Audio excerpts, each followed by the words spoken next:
Bonjour à tous, on se retrouve, nous sommes le dimanche 22 septembre, c'est donc le dernier épisode des vlogs de la rentrée. C'est un truc de fou, je n'ai pas vu le mois de septembre passer, alors je sais, hein, il n'est pas terminé, mais je m'étais dit que ça allait durer une éternité et en fait c'est passé comme ça à la vitesse de l'éclair. Donc pour ce dernier épisode, ce que je vous propose, ouvrir la dernière case, enfin, le dernier sachet du calendrier de l'Avent, vous montrer l'avancée du Little Fox, et franchement je suis pas peu fière. Répondre à vos questions que vous m'avez posées, parce que je vous avais dit en profiter de ce dernier épisode pour me poser vos questions, donc j'en ai vu, voilà, j'ai préparé un petit peu, et puis un petit peu de blabla pour conclure ces vlogs. Alors on commence tout de suite parce que je ne tiens plus. Le dernier, c'est de la laine. Alors, c'est doux. Oh, c'est doux. Oh, c'est beau. Ah, voilà ce qu'on attendait. Ça, c'est beau. Qu'est-ce que c'est? C'est le Zéphyr, donc c'est comme le camel que j'avais eu. 78% mohair, 13% mérino et 9% nylon. Lingot de safran, ça c'est beau. Franchement, j'adore. Même en bonnet. Ouh, avec mon manteau, ça serait beau. Bon, vous le voyez pas, mais faites-moi confiance. Ah non, je suis contente. Ça y est. Et du coup, il y a environ 200 mètres. Donc 100 grammes, 200 mètres. Alors, je vous avais dit, bon là je ne l'ai pas dit dans la présentation. Ah oui, ça j'aime bien. Désolée. Mais j'aime beaucoup. Je vous avais dit le bilan un petit peu de ce calendrier. Alors, donc je vous rappelle, c'était une surprise de mon mari qui me l'avait commandé sans me le dire. Il me l'avait acheté l'année passée et donc là il a refait. Et déjà je pars de façon pas forcément objective. Parce que en vrai, j'aurais eu 3 bidouilles, rien que le fait que ce soit lui qui les commandait, etc. Sincèrement, en surprise, je l'imagine trop le soir sur son ordi, clic sur le site de Lana Mouret. Enfin, déjà, je trouve ça trop mignon. Mais donc voilà, dans tous les cas, je suis contente. Pour l'intérieur du calendrier, je sais pas dire si les laines, on en a eu autant ou moins que l'année passée.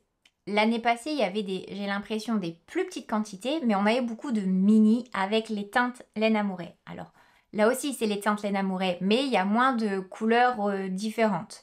Mais en même temps, c'est des couleurs que moi j'aime. Donc, niveau laine, au final, j'ai plus de facilité à créer quelque chose avec ça qu'avec 3 mini, par exemple. Donc pour la laine, c'est vraiment comme je dirais kiff kiff bourricot. Je suis pas sûre que ça existe cette expression, mais c'est la mienne. Donc niveau laine, voilà, il y a ça.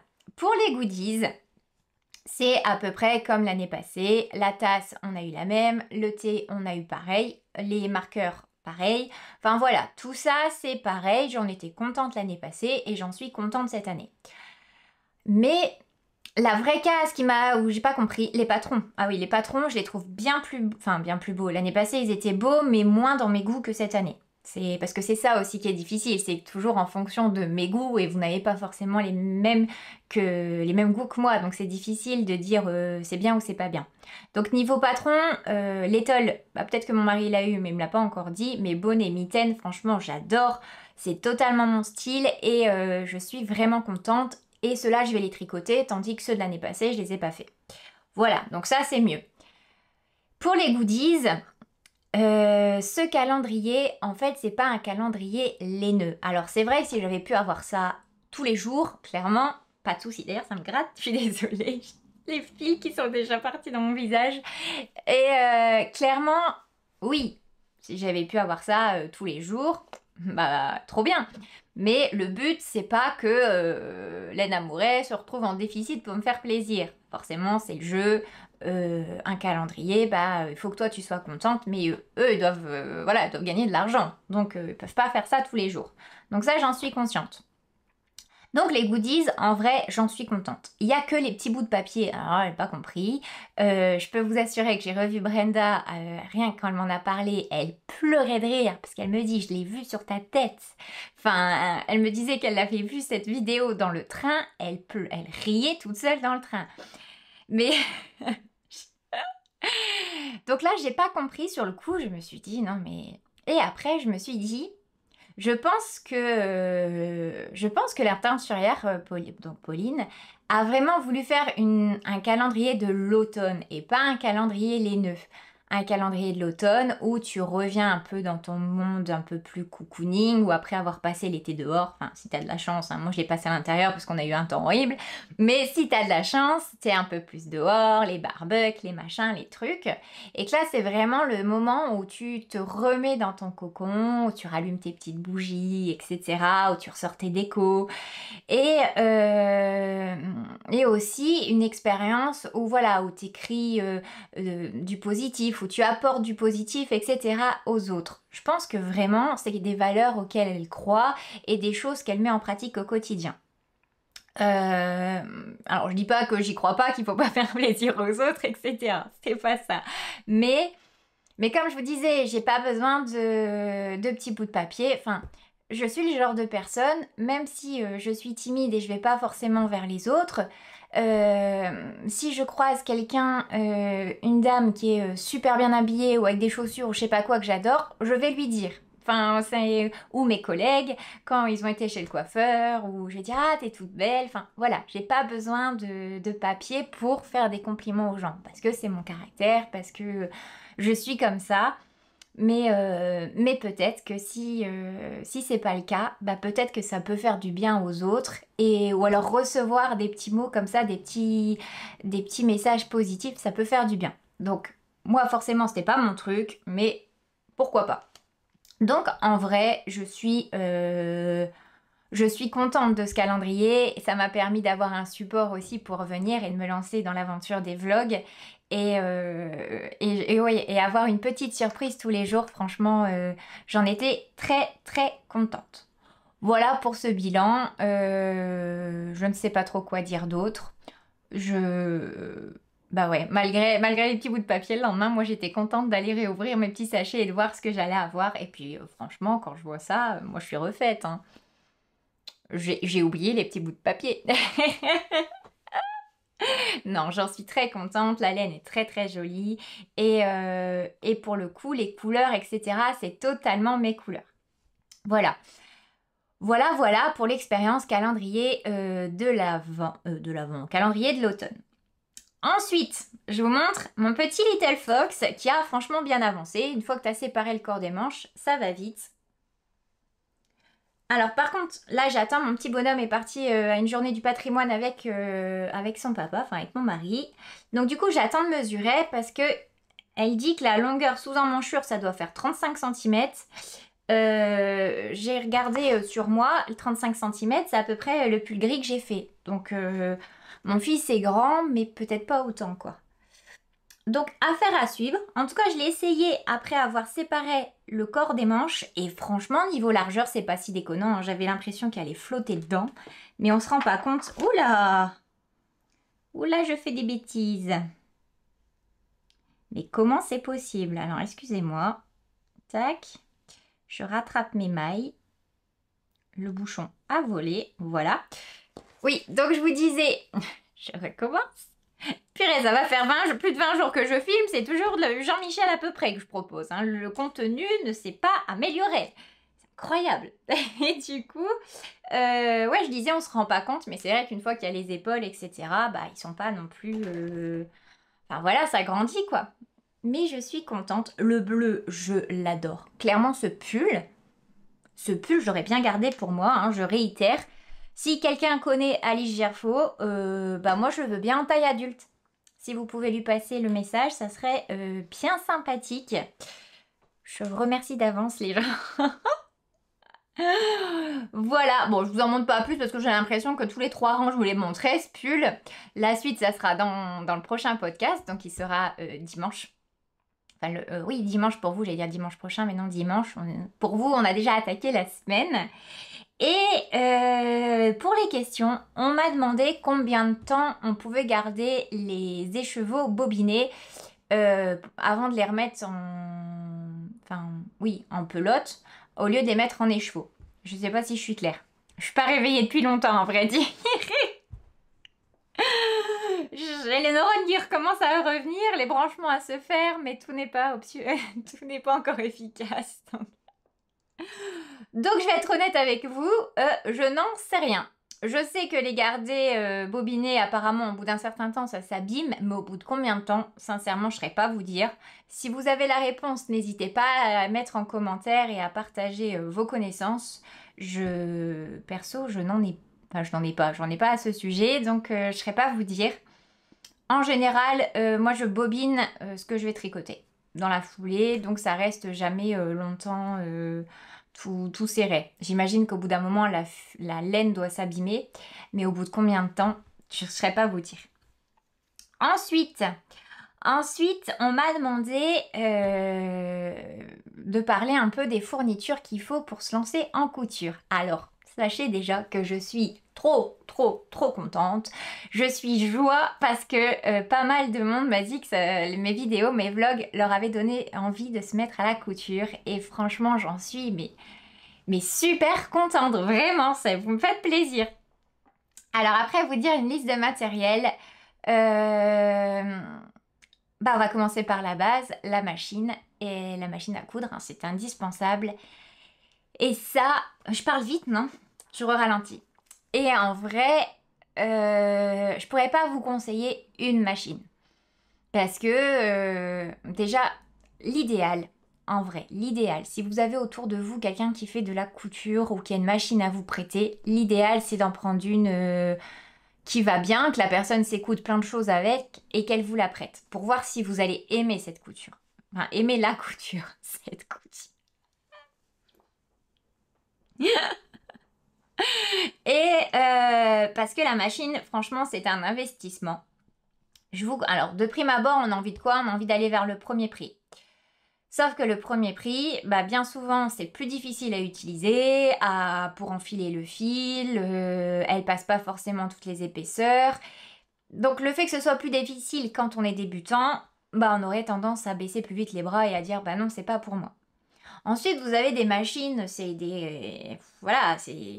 savent tout affronter, c'est facile, limite vous avez qu'à appuyer sur le bouton et vous pouvez vous faire une manucure et vous avez un chemisier, enfin j'exagère, hein. Mais ça coûte excessivement cher. La mienne, moi j'ai une des Bernina. J'ai attendu plus d'un an avant de l'acheter. C'était un cadeau de mon mari d'ailleurs. Vous allez dire, elle achète rien dans sa vie. Mais ouais, c'était un des cadeaux. Et en vrai, j'ai commencé avec une singère qui m'avait offert quand j'avais 19-20 ans, quelque chose comme ça. Et vu que je faisais de la couture quotidiennement, et il entendait, une fois, elle faisait un bruit, je sais plus ce que j'étais en train de coudre, et il l'entendait d'en bas, il dit, mais qu'est-ce qu'elle a? Et je dis, elle n'arrive pas à passer. Et là, il s'est dit, non, allez, maintenant je vois que t'aimes la couture, on achète la machine de tes rêves. Et clairement, à l'heure actuelle, ça reste encore dans mes objets les plus précieux que j'ai à la maison et dans ma vie. J'adore ma machine, enfin voilà. Mais je vous déconseillerais d'acheter ça, elle coûte environ 2000 €, je crois. Vous voyez, c'est une grosse somme. Quand je l'ai eue, j'en ai pleuré, hein, pour de vrai, parce que c'est pas un achat que tu fais comme ça, hein. Clairement, elle est plus chère que ma première bagnole. Et que la deuxième aussi, d'ailleurs. Et du coup, voilà, c'est plus confortable, forcément. Vous allez apprendre plus vite avec une machine comme ça. Mais si au final, vous aimez pas la couture, c'est dommage de dépenser de l'argent dans quelque chose qui va vous servir à rien. Donc voilà, le mieux, c'est dans l'idéal, se faire prêter une machine, sinon tapez plutôt dans le milieu de gamme, pas trop bas parce que sinon vous risquez d'être vite écœuré, ne serait-ce que pour les boutonnières, etc. Vous risquez d'être embêté. Et n'allez pas taper dans les machines qui font brodeuse et compagnie parce que peut-être vous n'aimerez pas la couture. Voilà, après ça n'engage que moi. Si vous avez envie de vous faire un super plaisir, que vous avez envie d'aller chercher une machine à 4000 euros, bah grand bien vous fasse, hein. Franchement, ça me regarde pas.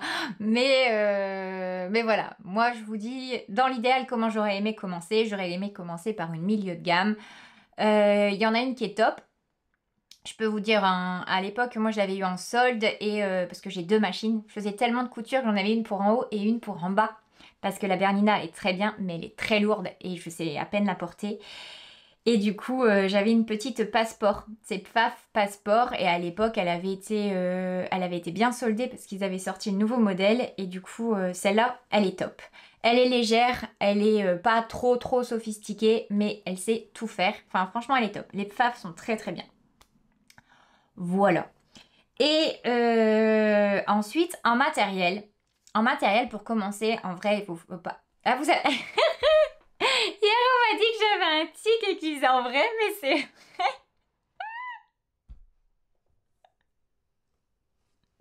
Si ça tombe, ça fait 15 fois que je vous le dis, hein.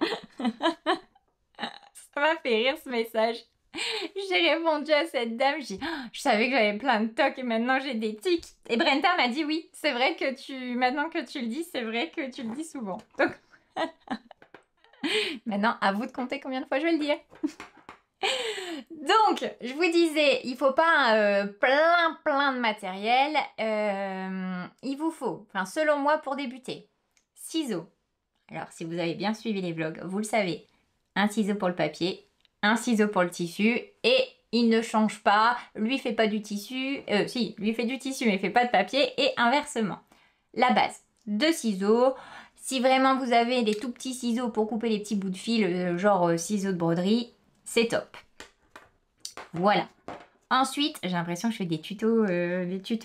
Ensuite, un mètre ruban pour pouvoir bien prendre vos mesures. Ça, pareil, c'est indispensable. Faites-vous pas avoir comme moi.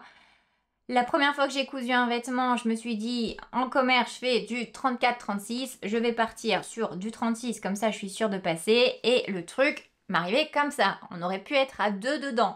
Donc, prenez bien vos mesures. Et à l'inverse, il y a des marques de patrons. J'ai déjà coupé du 44 en haut pour passer dedans et il n'était pas trop grand. Donc ayez toujours un mètre pour bien prendre vos mesures. C'est hyper important. C'est la base de tout en couture. Ensuite, stylo friction. Alors après, vous pouvez prendre des craies et tout. Mais le vrai, le top du top, c'est celui-là. C'est le stylo friction. Vous en trouvez partout, hein, même dans les carrefours et tout.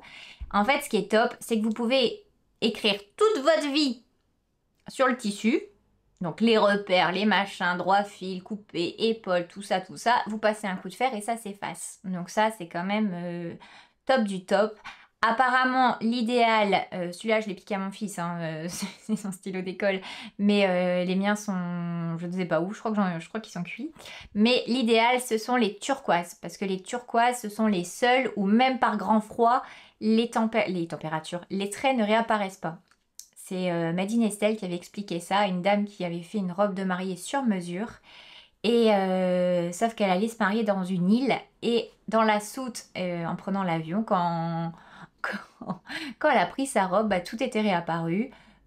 Côté droit, dos, machin. Donc bon, sur une robe de mariée, c'est quand même pas génial. Mais si vous mettez pas vos vêtements en soute dans les avions par grand froid, bah, tout passe. Enfin, moi, j'ai jamais eu de soucis et j'utilise pas que le turquoise. Mais bon, sachez-le. Ensuite, l'idéal, un découvite. Ça, c'est top parce que forcément, vous allez faire une mauvaise couture. La couture, c'est comme le tricot. Hein. Tu découds, tu recouds. Enfin, forcément, il y a un moment, tu bidouilles. Donc, pour couper les fils, clic, tu passes à travers tout et ça va bien plus vite. Croyez-moi, on découpe bien plus vite qu'on détricote. Voilà. Le fil, prenez du bon fil. Sincèrement, choyez votre machine. Moi, je prends toujours le Gutermann, où apparemment le Mazer est très bien aussi. Mais sachez que si vous prenez un fil premier prix un peu bas de gamme, en fait, il s'effiloche. Il s'effiloche, il fait une espèce de petite poussière, ce qui va encrasser votre machine et vous allez l'abîmer. Et au prix des machines, clairement, tu les chouchoutes. Donc moi, je vous conseille de prendre des bons fils. C'est des économies de polichinelle que je faisais à l'époque. Et en plus, ça casse, ça fait... Enfin, au final, t'es perdant sur le prix. Et ensuite, bah, si vous avez une surjeteuse, je vous conseille ce petit truc, je vous l'avais déjà montré. Pour rentrer vos fils, bon après c'est en plus, hein, comme la surjeteuse c'est en plus, à moins que vous allez faire que des sweats dans votre vie, des robes sweats, des joggings, des machins, bah prenez une surjeteuse, et à la rigueur même pas de machine, hein. Mais sinon, sachez qu'avec une machine à coudre, vous n'avez pas besoin de surjeteuse, vous faites un point zigzag et ça va surfiler et ça va empêcher le fil de s'effilocher et donc de votre vêtement de craquer. J'ai réussi! Voilà pour ces petites astuces couture. Enfin, mes petits conseils. Après, bon, il y a toujours plein de choses, mais c'est les petites épingles, les petits machins. Mais en vrai... Ah! Ça y est, finalement, pour commencer en couture, il faut pas 10 000 choses. Comme le tricot, je vous dirais, prenez pas toujours du premier prix sur tout, prenez pas du haut de gamme pour tout, attendez de voir si vous aimez ça, mais franchement, c'est top, top, top. Et puis, faites-vous plaisir. Une fois que vous savez coudre droit, donc vous faites quelques lignes, vous allez vite comprendre le truc. En plus, il y a des repères sur la machine. Enfin, clairement, c'est pas ce qu'il y a de plus compliqué. Faites de la couture, faites ce qui vous plaît. N'allez pas vous forcer à faire 6 mois des cotons démaquillants si vous n'avez jamais besoin de coton, si vous ne vous maquillez pas, ou si, enfin voilà, si c'est pas l'utilité. Vous n'êtes pas obligé de passer par cette partie-là accessoire. Si vous avez envie de vous faire un top, bah faites-vous un top. Enfin, clairement, faites quelque chose qui vous fait plaisir, c'est quelque chose qui va le plus vous stimuler. Voilà, pour les derniers conseils. Bon, ça arrive à sa fin. Ces derniers... Moi, j'ai l'impression que je vous dis adieu alors qu'on se revoit dimanche, hein, c'est ridicule. Mais avant de partir, je voulais quand même vous remercier de tout mon cœur. Alors oui, c'est la partie gnangnan, j'assume, ça fait partie de moi, mais je me suis dit, je vous avais dit plutôt, début du mois, je n'aime pas le mois de septembre. Alors je n'aime pas parce qu'il y a la rentrée, parce que les vacances sont finies, parce que le temps il change, parce que c'est de nouveau métro, boulot, dodo, et c'est vrai. Mais il y a aussi au mois de septembre, demain, donc quand vous allez voir cette vidéo, ça aurait été l'anniversaire de ma Dédé, donc Delphi, qui était mon chien. Et du coup, bah, c'est toujours dans un coin de ma tête, même si j'ai Maya, même si j'adore Maya, mais voilà, Delphi a eu une place à part. Et du coup, ça fait partie aussi des trucs, voilà, j'aime pas septembre. Et grâce à vous, cette période a vraiment été plus facile, plus légère. Et au final, j'ai tellement eu la tête dans le guidon tout le mois pour les vlogs, les trucs. Et j'ai adoré, hein, attention, je m'en plains pas. Mais que du coup, ça m'a fait penser à autre chose. La rentrée a été plus douce, a été plus facile. Et vraiment, vraiment merci. Tout le mois, je me suis réveillée avec des messages, mais adorables, avec des conseils. D'ailleurs, vous me faites rire parce qu'à chaque fois, c'est... vous précisez quand vous dites quelque chose, prends-le pas mal. Mais pas du tout. Je sais que vous êtes tellement bienveillant avec moi. Puis en vrai, c'est jamais méchant hein, ce que vous me dites. Et du coup, ouais, ça a été un super mois. Je m'étais lancée un petit peu comme ça, un peu... j'ai vu mon calendrier, je me suis dit, allez, go pour les vlogs. Hein, rien n'était préparé puisque je savais même pas que j'allais avoir un calendrier. Vous avez vu vraiment comment je suis au quotidien. J'ai pas une vie plein de paillettes, plein de... Voilà, comme tout le monde, je vais travailler, je suis en famille, etc. Mais j'ai pu vous montrer pas mal de petites choses en plus que j'aurais pas forcément montré dans les podcasts. Et alors ça m'a fait rire parce que des fois je me disais mais qu'est-ce que je poste? Parce que le titre c'est quand même tricot couture. Alors il y a eu un petit peu de tricot quand même. Il y a eu un petit peu de laine. Il y a eu un peu de couture. Mais il y a eu de la déco, il y a eu des astuces de rangement. J'en suis quand même venue à vous montrer une fusée. Et à chaque fois, je me suis dit, oi, oi, oi, oi, oi. Et à chaque fois que j'ouvrais les commentaires YouTube, à chaque fois, les mêmes choses gentilles. Vous étiez partante pour tout. Et vraiment, je sais pas comment vous remercier. Enfin, à chaque fois, je dis merci, merci beaucoup, mais c'est... Ouais, vous m'avez fait une place comme ça pendant 3 semaines dans vos vies. Je sais qu'il y en a qui déjeunent avec moi, enfin qui prennent le petit-déj, il y en a que c'est le déjeuner. Enfin voilà, vous avez fait une place pour moi dans votre vie et vous êtes rentré dans la mienne et c'est vraiment un truc de fou. Là, alors je sais pas le jour exact parce que j'ai pas une grande mémoire des dates, mais ça va faire 1 an que je suis arrivée avec les podcasts tricot. À l'origine, et ça fait... oh, ça commence à faire pas mal d'années, hein. 6 ans peut-être que j'ai ouvert cette chaîne? 6 ans? Non. Non, non, 7 ans. Et en vrai, je vous l'ai jamais dit, je crois. Bon allez, c'est parti, confidence pour confidence. Je l'ai dit aux cocottes. Dans la présentation, j'ai ouvert... En fait, quand j'ai perdu ma Delphi, j'étais vraiment, voilà, au fond du fond du fond.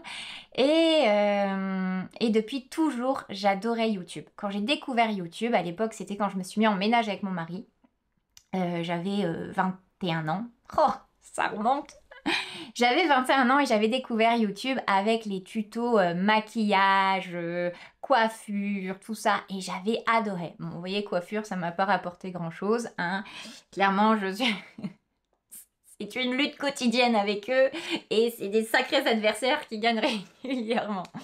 Mais, et moi, j'adorais ça, j'adorais ce partage, j'apprenais plein de choses, je découvrais plein de choses et j'adorais ça. Et je disais toujours à mon mari, mais qu'est-ce que j'aimerais me lancer et moi aussi avoir ma chaîne. Alors, pas pour le maquillage et pas pour les cheveux, hein, pour ça, je suis pas une grande experte, mais pour le DIY, etc. Et à chaque fois, il me disait, mais vas-y, je t'aiderai pour le montage, je t'aiderai pour tout ça. Mais je suis quelqu'un dans la vie de tous les jours qui manque cruellement de confiance en moi. C'est un truc terrible, je passe ma vie à m'excuser. À chaque fois, je trouve que les gens sont plus ci, plus ça, et moi non, et je devrais être comme ci. Enfin voilà, je suis assez dure avec moi-même. Et je disais, ah non, mais les gens vont se moquer, ils vont me dire que je sais pas faire, etc. Il y a une finalité, il y a une cohérence avec Delphi. Et jusqu'au jour où je perds ma Delphi. Et Delphi, elle est décédée comme ça. Je suis partie au boulot, elle était là. Je lui dis au revoir, je suis revenue. On me dit qu'elle est chez le veto. Le lendemain, elle meurt. Elle avait fait un AVC, donc quelque chose d'hyper... voilà, soudain. 3 semaines avant, on était chez le veto. Elle était en pleine forme pour son vaccin. Donc vous voyez, enfin, t'es pas prête. Et là, je me dis, mais en fait, mais tu te mets des barrières. Tu te prives de plein de choses parce que justement, tu te sens pas à la hauteur, tu te sens pas légitime. Mais en vrai, t'as qu'une vie. T'as qu'une vie et tu t'en fiches si les gens te disent que ta voix elle est trop ci, ou ton rire il est trop ça, ou t'es trop faux folle, ou t'es trop sage, ou t'es trop grande, ou t'es trop petite. Enfin, voilà, on s'en fout en vrai. Et du coup, je m'étais dit, bah allez, je me lance. De ce malheur, de tout ce chagrin, je veux en créer quelque chose. Et c'est là qu'est né Petit Bout de Bricole. Et donc voilà, Petit Bout de Bricole, bah, ça s'enchaîne, hein, je fais des vidéos par-ci par-là de DIY. Et j'ai même été exposée une fois à Lille.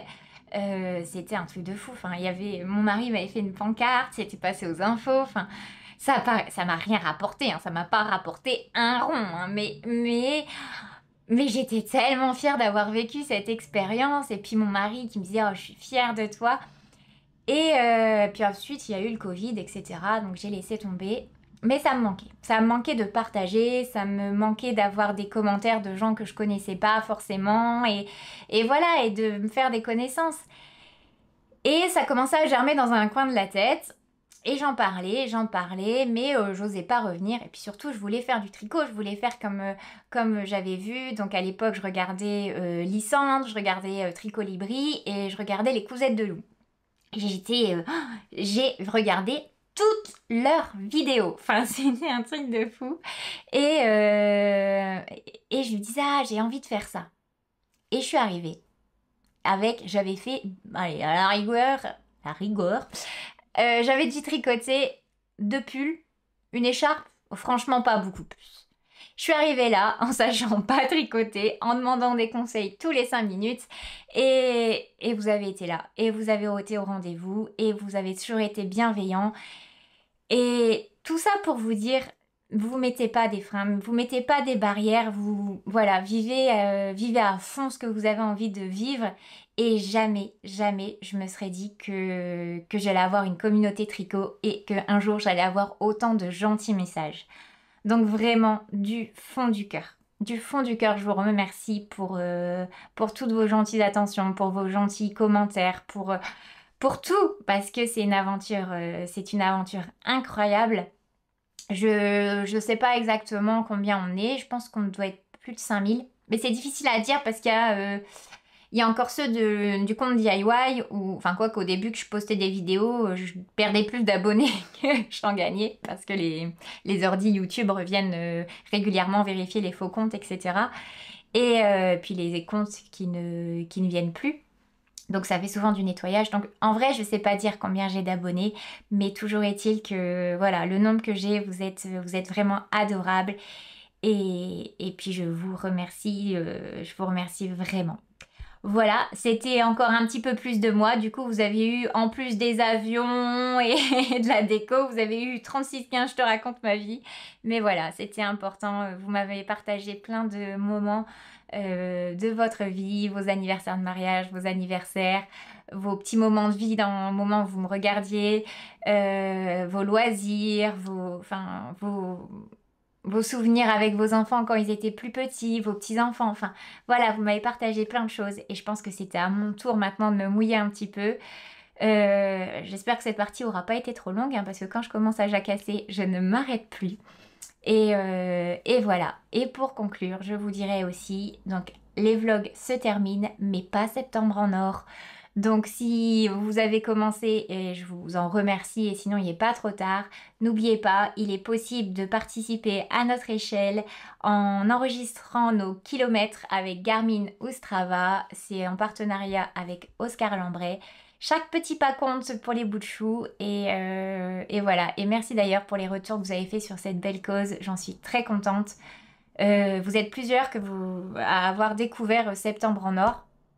D'ailleurs, peu après, on m'avait dit, sais-tu qu'il y a aussi Septembre turquoise pour les cancers gynécologiques? Et j'avoue, je ne connaissais pas. J'ai fait un sondage auprès de mes collègues, ils ne connaissaient pas non plus et je trouve ça quand même impressionnant qu'on ait plus mitraillé de publicité pour une nouvelle voiture ou pour des nouveaux yaourts que pour des causes comme ça. Donc voilà, si j'ai pu participer un tout petit peu à mon échelle, bah, j'en suis très contente. Et si vous avez commencé, je vous fais, enfin, merci. Et si, voilà, merci pour tout. Je vous souhaite une belle journée. Je vous fais plein de bisous, plein de bons bisous. Et je vous dis à dimanche pour une nouvelle vidéo. Bye!